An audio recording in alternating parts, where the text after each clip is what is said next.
Okay, this is a game on Serene Coast and the Object 140, the Russian Tier 10 medium. I'm going to talk about a couple different things for this particular map, and particularly just sort of the initial area where we're going to go to. I'll talk about that a little bit, and then I'm going to talk about how to flex and some of the tactics that we'll be employing here. And this is sort of just a read and react type of round, so you see what's, you try to get some intel about what's in front of you, and then you react appropriately to whatever it is that you see. And we'll talk about those calls essentially as they're made. So I'm in a medium tank here. They have probably a little bit more speed than us, like particularly the bat chat, but I want to be able to see if I can get over to this one line here to prevent them, or at least slow them down from pushing up this one line. So that's where we're going to go to start, and then depending on what we see in the field and what we're able to detect ourselves, we'll sort of amend our plan, our game plan. So we see their 1390s going down the middle, so we know that he's not going to be on the one line. 1375 is also in the middle-ish, so he's not going to go down the one line. We see their 140s on that southeast, so he's not going to go down the one line.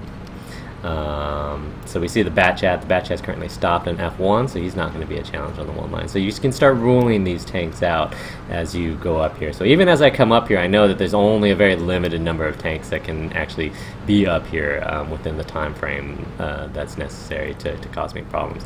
And so this T-54 is pushing forward. So I want to slow him down a little bit, right, to prevent him from just driving up here. And I know that their artillery is a bat chat 155-58, which means it's going to take them about 80 to 90 seconds to reload. So I want to see what else is back here. So I see that they have this E75 back here, as well as their E100. Now this is an important read. So when you see this, right, so we have their T-54 basically at the halfway point. The bat chat is back here. They have an E100 and E75. They've also got a bunch of guys dedicated on this west side. When you look at what we have on this west side, we have myself on the 1 line, Lefty's over here on the 2 line in his 50B, and then we have a couple of 8s in the background over here. When you look at how our team is mostly dispersed, it's mostly on this east, right, but most of these guys are still back in the base, which is not really super helpful. But it's going to be difficult for me to hold this one line. We can spot, for example, these heavies moving forward, but we're not going to be able to trade super effectively, and their artillery is about to be loaded in a few seconds. So when I see this, what I think to myself is, well, I don't want to have to try to take all of this on frontally with this little backup behind me. So the easiest thing to do, like their 1375 overextended, they've got a 1390 back here and a tier 8 back here. They've got some guys headed east, but we have a 62A that moved to a forward position. So the idea is that we shouldn't stay on this west side, that we should actually probably relocate and go back through the middle and see if we can push through there. The rationale being like that E100, E75, as these guys push forward, they're slow tanks taking the longest route possible to get to be somewhere effective. And so if you're not hanging out here, we're just waiting for them to show up, then they're just driving around doing nothing during that time. And we have this opportunity where we can shoot the middle here, because see how we've sort of got guys down the middle. They don't have a whole lot down there, so we want to be able to see if we can get into that gap. Especially since we know that they've got a lot of their armor over on this west side, and the bat chats over on that side as well.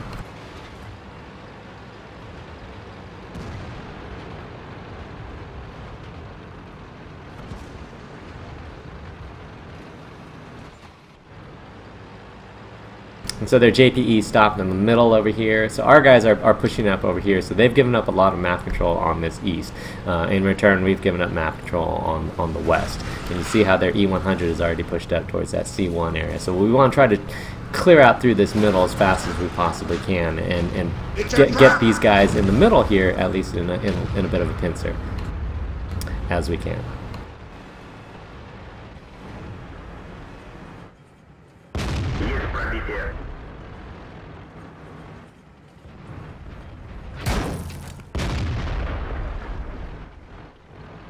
And so I'm sort of straddling the middle here. They've got a 140 up here.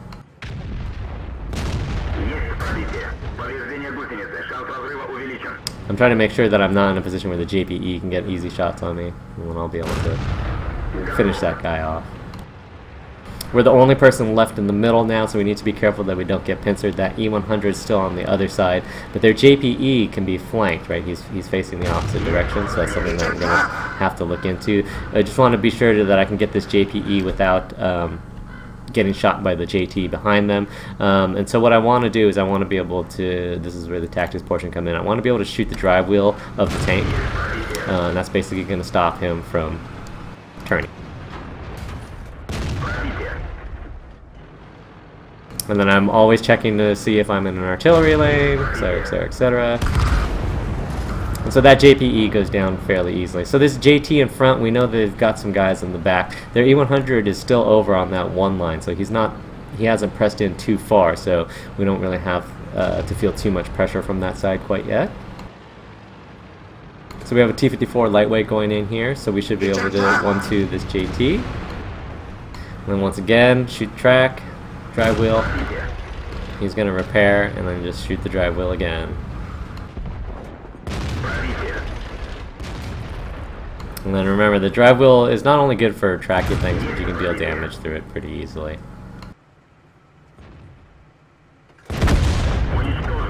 And then now, at this time, we're starting to lose on this northwest side a little bit. They've still got some guys over here, like this E75 has come back. Their Batchan is still full health, but we're about to lose this side. And so when you look at this configuration, right, we've got a bunch of guys that are mostly full health that are pushing in from this east side. They should be able to clear this out, but there's this possibility where if this Tiger II kept pushing forward, the E100 kept pushing forward, the T-54 kept pushing forward, that they can actually cap us out if those guys move forward with any sort of urgency. So I'm going to go back because I know that our guys can take care of those two guys. And so we see the Tiger II actually is moving back a little bit rather than forward. And we don't know what the T-54 or the E-100 are going to do. So the best thing to do, especially when you're in the faster tank on the map, is that it's always better to consider that you should be the one to go back to clear this out, or at least figure out where everybody's going to go. Unless for some reason they like absolutely need you to win the cap, but that's not going to be the case.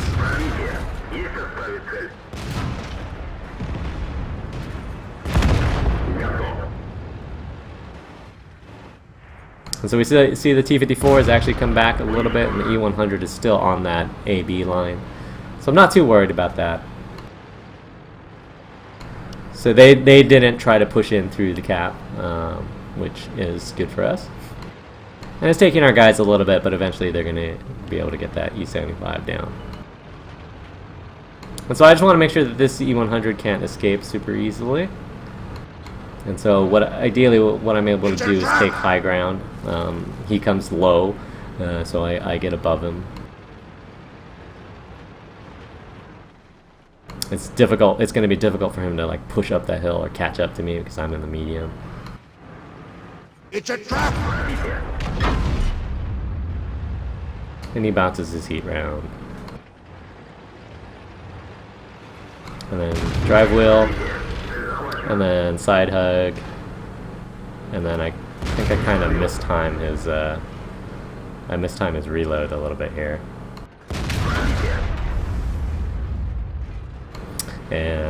But it doesn't kill me, so that's good. I'm bouncing a little bit. But anyway, so the point is a couple of things. So one, we came over here to figure out what they were going to send to the one line.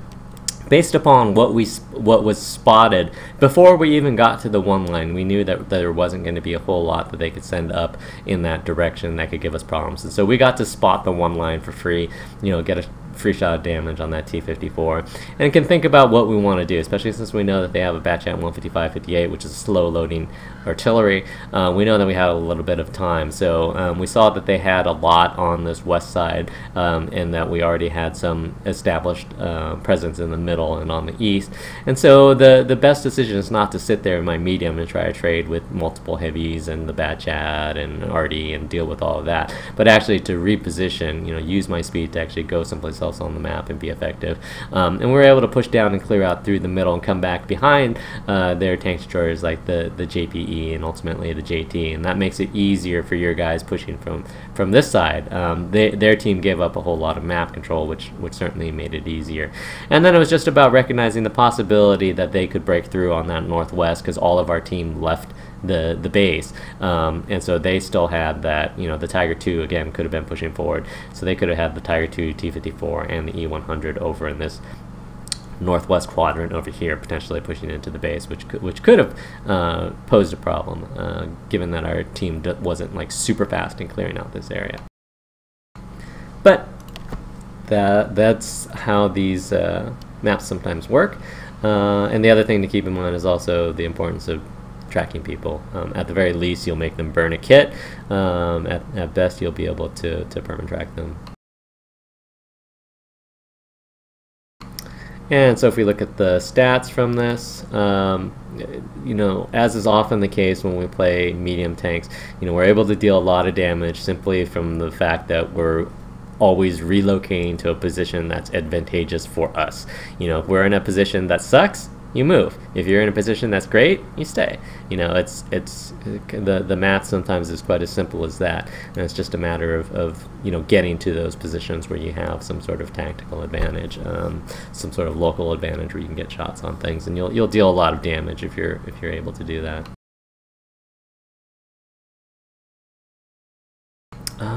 Let me think. That's about it. So I hope that was helpful for playing the 140 on Serene Coast, or mediums on Serene Coast in general, faster tanks on Serene Coast, I guess you could say. And thanks for watching.